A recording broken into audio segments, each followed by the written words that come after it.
નમસ્કાર મિત્રો, ગઈકાલે આપણે વિશ્વ આદિવાસી દિવસના નિમિત્તે ઘણા બધા મંત્રીઓના ભાષણો સાંભળ્યા. આદિવાસી સમાજના ગૌરવની વાતો સાંભળી, આદિવાસી સમાજ દ્વારા અંગ્રેજ સામે આપેલ લડતની વાત સાંભળી અને ટ્રાઇબલ એરિયાની અંદર ઉછળતા સંતાનોના એજ્યુકેશનની વાત આપણે સાંભળી. સરકાર દ્વારા આદિવાસી સમાજને ઘણી બધી ગ્રાન્ટો આપવામાં આવે છે, આપણે જાણીએ જ છીએ. પણ આદિવાસી સમાજ ક્યાંક ને ક્યાંક પછાત એટલા માટે છે કે એમની પાસે ગ્રાન્ટો પહોંચતી નથી. આ બધા મુદ્દાઓ પર ચર્ચા કરવા માટે બેસીએ તો સવાલો પર સવાલો ઉત્પન્ન થાય. સરકાર આમાં જવાબદાર છે કે નહીં એના વિશે વાતો થાય. એક આખો વર્ગ એવો છે કે હજુ પણ એવું માને છે કે સરકાર દ્વારા અથવા તો અમુક જ્ઞાતિ દ્વારા, અમુક જાતિ દ્વારા, ધર્મ દ્વારા આદિવાસી સમાજને દબાવવામાં આવે છે. પરંતુ અત્યારે વાત મારે કરવી છે શિક્ષણ વિભાગની. શિક્ષણ વિભાગની અંદર આદિવાસી સમાજ દ્વારા ટ્રાઇબલ એરિયાની અંદર ખુલતી શાળાઓ, Eklavya residency model school, EMRS હોય, GLRS હોય કે ગર્લ્સ રેસિડેન્સી સ્કૂલ, એવી શાળાઓની અંદર એવી બાળકીઓ જે હોશિયાર તો છે પરંતુ તેમના પાસે અભ્યાસ કરવા માટે પૂરતી આવક નથી.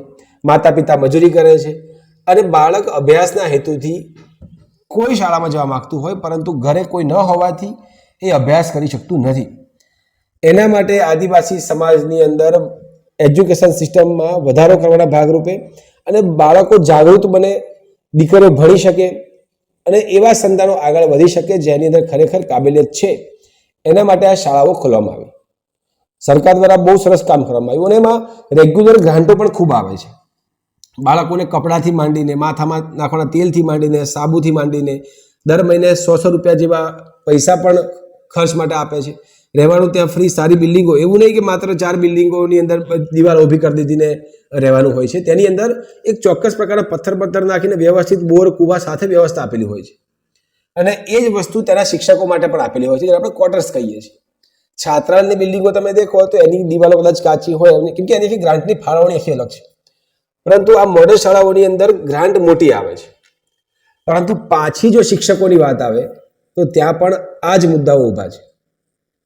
મારે મુખ્ય વાત આજે કરવી છે જ્ઞાન સહાયક શિક્ષકોની. પરંતુ અત્યારે હું મોડલ શાળાની એટલા માટે વાત કરું છું કેમ કે જ્યારે મોડલ શાળાની શરૂઆત થઈ ત્યારે શિક્ષકોને એક પરીક્ષા લેવામાં આવી ગાંધીનગરમાં અને શિક્ષકોને હાજર કરવામાં આવ્યા, જે કોન્ટ્રાક્ટ બેઝ પર હતા, 2 વર્ષ, 3 વર્ષ, 4 વર્ષ માટે. પરંતુ એ પરીક્ષા પાસ કરીને આવેલા હતા, જેનો કોન્ટ્રાક્ટ રિન્યુ થઈ શકતો હતો. હવે શિક્ષક નોકરી લાગી ગયા, એનો પગાર શરૂઆતની અંદર 7,500, 8,000 અને પછી વધારીને 10,000 કરવામાં આવ્યો. અને તે વખતે એમને ક્વાર્ટર્સ રહેવા માટે આપવામાં આવતા. હું આ વાત કરું છું આજથી 5, 7, 8, 10 વર્ષ પહેલાંની વાત કરીએ. આ શાળાઓ ખુલી અને એની અંદર શિક્ષકોની ભરતી થઈ ત્યારની વાત કરું છું. અને એની અંદર જો શિક્ષકોની ઘટ વાગી, પાછળથી વર્ગ વધારો થયો, શિક્ષકોની જરૂર પડી ત્યારે LMC શિક્ષકોની ભરતી થઈ. LMC શિક્ષકો એટલે સાદી ભાષામાં સમજીએ તો એવા શિક્ષકો જે રોજમદાર તરીકે કામ કરે, જે રોજ આવે, એના લેક્ચર પ્રમાણે, દિવસ પ્રમાણે પૈસા ગણાય અને રોજના 250 રૂપિયા લેખે એને ભથ્થું મળે. જે ટાઈમ ટેબલમાં જે લેક્ચર ફાળવ્યા હોય એ તમામ લેક્ચર લેવાના, શાળાનું કામ કરવાનું, પેપર તપાસવાના, પરીક્ષા પણ લેવાની, એનું રિઝલ્ટ પણ આપવાનું, હાજરી પણ ભરવાની, તમામ કામ જે આપણે કરતા આવ્યા છે શિક્ષક તરીકે. અને એ શિક્ષકને 250 રૂપિયા રોજ આપવામાં આવતું. એ શિક્ષકો પોતે એમ કહેતા કે અમે તો મજૂર વર્ગ છીએ, દહાડે જઈએ છીએ કે 250 રૂપિયા અમને મળે છે. એટલે રજાઓ હોય, જાહેર રજાઓ હોય, રવિવાર હોય તો એના પૈસા કપાય.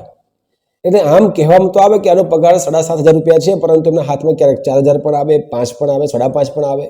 એ જેવી ત્યાંના આચાર્યની મહેરબાની. આચાર્ય સમજુ હોય તો કે ભાઈ ચલો તમને પૈસા હું રજાઓના કાપતો નથી, અથવા તો તમે કોઈ દિવસ ગેરહાજર રહ્યા છો એના હું કાપતો નથી, એમ કરીને ભથ્થું આપતો. એટલે એ પ્રકારે એમનું ગુજરાન ચાલતું. પછી થોડો વિરોધ થવામાં આવ્યો, કોર્ટમાં કેસ થયો, શિક્ષકો એવી માંગ કરી કે ભાઈ અમે આટલા વર્ષથી અહીંયા કામ કરીએ છીએ તો અમને પગાર વધારો આપો, અમને કાયમી કરો. એટલે એમનો પણ કોર્ટ કેસ ચાલ્યો. જે શિક્ષકો ગાંધીનગરથી પાસ થઈને આવ્યા હતા એ લોકો હજુ પણ એ જ શાળાઓમાં કામ કરે છે. બાકી LMC શિક્ષકો દર વર્ષે છૂટા થઈ જાય છે, નવા પણ આવી જાય, કેમ કે એનું કોઈ ભવિષ્ય નક્કી નથી હોતું. હવે એ શિક્ષકો જ્યારે કામ કરે છે તો એમની અંદર પણ પગારમાં કોઈ ખાસ વધારો જોવા મળ્યો નહીં. છેલ્લા 2 વર્ષથી કે 1 વર્ષ તેમનો પગાર લગભગ 22,000, 23,000 જેવો કરવામાં આવ્યો છે, 19,500 જેવો કરવામાં આવ્યો 6 થી 8ની અંદર. ને આખું એ પ્રમાણે વિભાગ પ્રમાણે પગાર આપે છે. પરંતુ શરત તો હજી એ જ છે જે પહેલા હતી કે તમે હજુ પણ કાયમી નથી, તમારો કોન્ટ્રાક્ટ રિન્યુ થશે. અને એલએમસી શિક્ષકોને પણ હવે તો છોડી દેવામાં આવ્યા. કેમ? તો એવી શાળાઓ જેની અંદર ઇંગ્લિશ મીડિયમમાં દીકરીઓ ભણે છે, અભ્યાસ કરે છે, એના માટે 6 મહિના પહેલા ગાંધીનગરની અંદર એક પરીક્ષા લેવાઈ ગઈ, જેને પીજીટી અને ટીજીટી કહેવાય છે, જે અત્યારે ખૂબ ચર્ચામાં છે. અને એ કેન્દ્ર સરકાર દ્વારા લેવામાં પરીક્ષા હતી, એટલે કે ભાઈ આખા દેશના યુવાનો તેની અંદર પાર્ટિસિપેટ કરી શકે. એટલે ગુજરાતની અંદર પણ એવા શિક્ષકો આવી ગયા કે જે બહારના હતા, રાજ્ય બહારના હતા, જેમ કે યુપી, બિહાર, દિલ્હીથી, તમિલનાડુ, કેરળ, જ્યાંથી યુવાનોએ પરીક્ષા પાસ કરી ત્યાંથી ગુજરાતની અંદર આવી ગયા. હવે આપણે સીધી વસ્તુ છે કે ભાઈ ગુજરાતની અંદર એ શિક્ષણ આપવા માટે આવી ગયા, તેમની ભાષા અલગ પડે અને ટ્રાઇબલના બાળકોની ભાષા અલગ પડે, એમનો આઈક્યુ ઓછો હોય, એટલે જરૂર છે એવા શિક્ષકોની તમે સમજાવી શકે. પરંતુ બહારથી શિક્ષકો આવી ગયા એટલે એમનું પણ વિસંગતતા ત્યાં ઊભી થઈ ગઈ. શિક્ષકોને અંગ્રેજી ભણાવતા આવડે, હિન્દી બોલતા આવડે, અમુકને ગુજરાતી ન આવડે, બાળકો એટલા ઓછા જ્ઞાન ધરાવતા હોય અને ઇંગ્લિશ ન આવડે, હિન્દી પાકું ન આવડતું હોય, એટલે મુશ્કેલીઓ ઊભી થઈ. અને એની અંદર શિક્ષકો જે કામ કરતા હતા એલએમસીની અંદર 11 માસના કરારની અંદર, એ લોકોને છૂટા કરી દેવામાં આવ્યા. હવે જો આ ઘટનાને આપણે જ્ઞાન સહાયકની સાથે જોડીએ તો સીધો મુદ્દો એવો ઉત્પન્ન થાય છે કે જ્ઞાન સહાયકનું પણ ક્યાં કોઈ ભવિષ્ય છે? એકલવ્ય શાળાઓનું મેનેજમેન્ટ તો થાય છે, પરંતુ ડીઓના અંડરમાં જે શાળાઓ આવતી હોય, ગુજરાત સરકારના અંડરમાં જે શાળાઓ આવે છે, જે ટ્રાઇબલ વિભાગમાં ન હોય એવી શાળાઓ, જેને સરકારી શાળાઓ કહી શકાય, મંડળના હસ્તગત શાળાઓ આવે છે, એની અંદર પણ ભરતી થઈ નથી. તો એની અંદર જે પરીક્ષા છેલ્લે લેવામાં આવી ટેટની ટાટની, એનું માળખું આખું બદલાઈ ગયું. દ્વિભાષી પરીક્ષા લેવાય, 2 તબક્કામાં પરીક્ષા લેવાય, અને એ જેને પાસ કરી એનો ચોક્કસ મેરિટ યાદી બનાવીને એમને જ્ઞાન સહાયક તરીકે ભરતી કરવામાં આવી. અને એ જ્ઞાન સહાયક ભરતીમાં પણ 11 માસનો કરાર છે. હવે સવાલ ઉત્પન્ન થાય છે કે 11 માસના કરારની નોકરી તો પ્રવાસીમાં પણ હતી, પણ પ્રવાસી શિક્ષકની ભરતી જે થઈ હતી એમાં આચાર્ય ભરતી કરતા એમના મનગમતા ઉમેદવારને બોલાવી લે. કેટલાક આચાર્યો કે કેટલુંક મંડળ એવું હતું કે જે શિક્ષકને પ્રવાસી તરીકે નિમણૂક આપે, પરંતુ પૂરતો પગાર ના આપે. ડીઓમાંથી જ્યારે 3 મહિને 4 મહિને પગાર મંજૂર થાય, કેમ કે દર મહિને પગાર આપતા હતા નહીં. અને જ્યારે સરકાર દ્વારા પગાર આપવામાં આવે, ગ્રાન્ટ આવે, તો એમાંથી 3-4 મહિને પગાર આપવાનો થાય, તો એમાંથી પણ 4,000, 5,000 કે અમુક પૈસા મંડળ રાખીને અથવા આચાર્ય રાખીને અને બાકીનો વધતો પગાર એ પ્રવાસી શિક્ષકને આપે. હવે શિક્ષક પાસે બીજો કોઈ ઓપ્શન હોય નહીં, ભણેલા ગણેલા યુવાન હોય, પરંતુ નોકરી મળતી ના હોય, પોતાનું ઘર બહાર છોડીને જવાનું સાહસ ના હોય અને પૂરતા સ્ત્રોત ન હોય, એટલે મજબૂરીમાં પણ આ કામ કરી લે.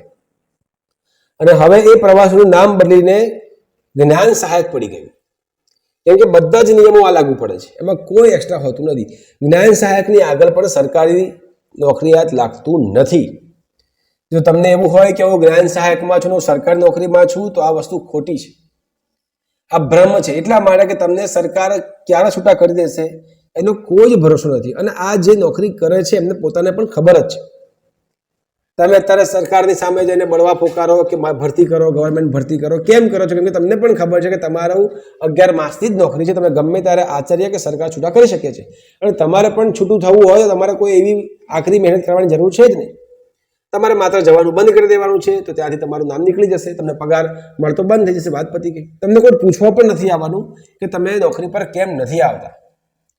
એટલે તમારું ક્યાંક ને ક્યાંક શોષણ થવાનું. અને પ્રવાસીની જેમ આમાં પણ કેટલાક મંડળો કે કેટલીક શાળાઓના આચાર્યો પૈસા લઈ લે છે કે ભાઈ તને આટલો પગાર મળશે, આટલો પગાર તારે અમને આપવાનો. હવે સીધી વાત છે કે આ જ્ઞાન સહાયકની નોકરી કરે કોણ? તો જ્ઞાન સહાયકની નોકરી એ લોકો કરી શકે કે જે લોકો ઘરે છે, ઘરે એવા કે જેમના લગ્ન થઈ ગયા છે, અને એવી મહિલાઓ કે જેના પતિ ઓલરેડી વેલ સેટ છે, એક ચોક્કસ પ્રકારની ઇન્કમ આવે છે, ઘર ચાલે છે, અને એક્સ્ટ્રા ઇન્કમની જરૂર છે, ઘરે બેસી રહેવું નથી, તો એવી મહિલાઓ આની અંદર નજીકમાં મળતું હોય તો જ્ઞાન સહાયકની નોકરી થાય. તો દર મહિને 20,000 કે 22,000 પગાર મળતો હોય તો ખોટો નથી. પરંતુ આ એવા યુવાનો માટે શાપરૂપ છે કે જે લોકો પરીક્ષા પાસ કરીને બેઠા છે, એમનું ભવિષ્ય કશું છે નહીં, અને એ નવા બીએડ પાસ કરીને આવી ગયા અને પરીક્ષા પાસ કરી નાખી, અને એમને અચાનક એમ થઈ ગયું કે ભાઈ હું તો અત્યાર સુધી બેકાર હતો અને સરકાર દ્વારા મને 22,000 પગાર આપવામાં આવે છે, તો કેટલી સારી વાત છે. પરંતુ આ 1 કે 2 વર્ષની વાત છે. તમારે તમારા રસ્તા અત્યારથી કરી લેવા જોઈએ, કેમ કે સરકાર ક્યારે ભરતી કરશે એનું કશું નક્કી હોતું નથી. ભરતી કરશે તો તમારું નામ આવશે કે નહીં એ પણ નક્કી હોતું નથી. લાસ્ટ ટાઈમ જે ભરતીની આખી PDF બહાર પડી, એમાં તમે દેખ્યું કે 2011 તમામ લોકો ફોર્મ ભરી શકશે, પાછા આમાં પરિણામ શું આવ્યા છે એની પણ ચર્ચાઓ ચાલે છે, આમાં વિરોધ પણ ચાલશે અને ભવિષ્યમાં કદાચ તે પણ આવી શકે, કેમ કે 2000 પાસ થયેલા ઉમેદવારોની ઉંમરનું બાણ શું, જાતિનું પાછું એસટી એસસી ઓબીસીનું પાછું પ્રમાણ જળવાશે, પાછું એમાં જે લોકોએ પાસ કરી છે પરીક્ષા 2 તબક્કામાં એ લોકોનું કેમ મેરિટ ગણાય, એ બધી પ્રોબ્લેમ ઊભા થવાના જ છે. એટલે એમાં તમારું નામ આવે છે કે નહીં કંઈ ચોક્કસ નથી. અત્યારે તમારે જ્ઞાન સહાયક તરીકે કામ કરવું હોય તમે કરો, એનો વાંધો નથી, કેમ કે તમે યુવાન હોવ, પરીક્ષાની તૈયારીઓ કરતા હોય ને સાઈડ ઇન્કમ તરીકે તમે ભાગ સમજતા હોય તો જ્ઞાન સહાયકની નોકરી ખૂબ સારી છે. પરંતુ લગ્ન થઈ ગયા છે, તમારી પાસે કોઈ ચોક્કસ પ્રકારની આવક નથી, તમારા સંતાન છે, તમારી ફી ભરવાની છે, તો તમે તમારા લાંબા ભવિષ્ય માટે આ નોકરી જો સ્વીકારવા માંગતા હોય તો એ શક્ય નથી. અત્યારથી મગજમાં બેસાડી દેવું, કેમ કે આ નોકરીનું કોઈ જ ભવિષ્ય નથી.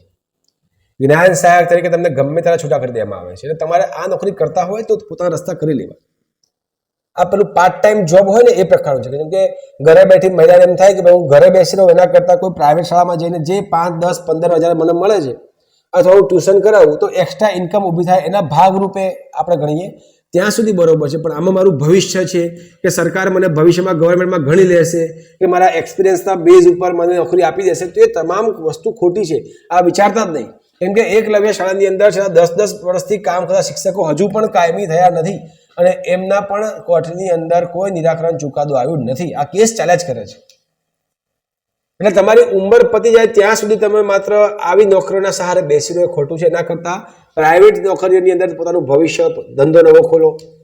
કોઈ બીએસસી એમએસસી કરેલા હોય તો કેમિકલ કંપનીમાં જાઓ, બાપુજી દ્વારા વારસાગત વસ્તુ મળી હોય તો એમાં કામ કરો, ખેતી કામમાં તમે આગળ હોવ, તમે ધરાવતા હોય તો એમાં કામ કરો, પ્રાઇવેટ ટ્યુશન કરાવો, પોતાના રસ્તા એવા ઊભા કરો કે જેથી 1-2 વર્ષ પછી તમને ચોક્કસ પ્રકારની આવક મળતી થઈ જાય અને તમારું ભવિષ્ય સિક્યોર થઈ જાય. જો પુરુષ તરીકે તમે જ્ઞાન સહાયકની નોકરીના ભરોસે બેસી રહ્યા તો તમારી આવનારી પેઢીને ચોક્કસ પ્રકારનું નુકસાન થશે અને તમારો સંઘર્ષ ક્યારે પણ પૂરો થવાનો નથી. 20-22 હજાર નોકરીમાં ક્યારેક કોઈનું જીવન ચાલ્યું નથી અને ચાલવાનું છે નહીં. એટલે જો મગજમાં એવું હોય કે આ નોકરી સ્વીકારીને અમારું ભવિષ્ય બહુ લાંબુ ચાલશે, કે અમે વેલ સેટ થઈ ગયા છે, તો તમે ભ્રમમાં છો. હવે સરકાર નવી પોલિસી લાવવાની તૈયારીમાં છે. એજ્યુકેશન સિસ્ટમની અંદર તફાવત આવી રહ્યા છે, કેટલીક વિસંગતતાઓ બહાર આવી છે, અભ્યાસક્રમ ચેન્જ થઈ રહ્યા છે અને નવી ભરતી પણ આવવાની છે. પરંતુ એ નવી ભરતીની શરતોમાં તમે બેસશો કે નહીં, તમારી ઉંમર ત્યાં સુધી પતી પણ જઈ શકે છે. તો નાહકનો સમય બરબાદ કર્યા વગર પોતાના ભવિષ્ય માટે અત્યારથી રસ્તા શોધવા માંડો કે જેથી તમારું ભવિષ્ય અને આવનારી પેઢીનું ભવિષ્ય સિક્યોર થઈ જાય. બાકી જ્ઞાન સહાયક ભરતી હોય કે પ્રવાસી હોય કે એલએમસીની ભરતી હોય, આ બધી માત્ર કામ ચલાઉ ભરતીઓ છે જેમાં તમારા પક્ષે કોઈ જ નથી. તમને ગમે ત્યારે છૂટા કરી દેવામાં આવે, તમને પગાર આપવામાં આવે ને તમારું ક્યાંક ને ક્યાંક શોષણ જ થાય છે. એટલે આ બધી ભરતીઓ વિશે તમે પણ ક્યાંક ગંભીરતાપૂર્વક વિચારો કે તમારું ભવિષ્ય, તમે સરકારી નોકરી તૈયારીઓ કરો છો, પરંતુ શું સરકારી નોકરીમાં જ તમારું ભવિષ્ય છે કે તમારી પાસે બીજા પણ કોઈ રસ્તા છે?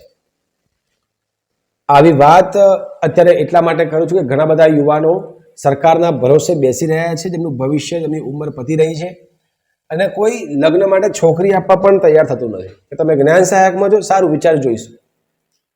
પુરુષ છો તો પુરુષાર્થ કરતા શીખવું પડે. આ સમય બદલાયો છે. કોઈ પણ ફિલ્ડમાં આપણે જઈએ એના માટે જ્ઞાન જરૂરી છે, રોજની પ્રેક્ટિસ જરૂરી છે. બાકી આ સરકારના ભરોસે બેસીએ કે ઘરના ભરોસે બેસીએ, પિતાની પેઢીમાંથી મળતા વારસાગત ધંધા સ્વરૂપે બેસીએ તો આપણું જીવન ચાલવાનું નથી. નમસ્કાર, આપણે ફરી આવા મુદ્દા સાથે મળીશું. ત્યાં સુધી જય હિન્દ સાથે જોડાયેલા રહો. Thank you.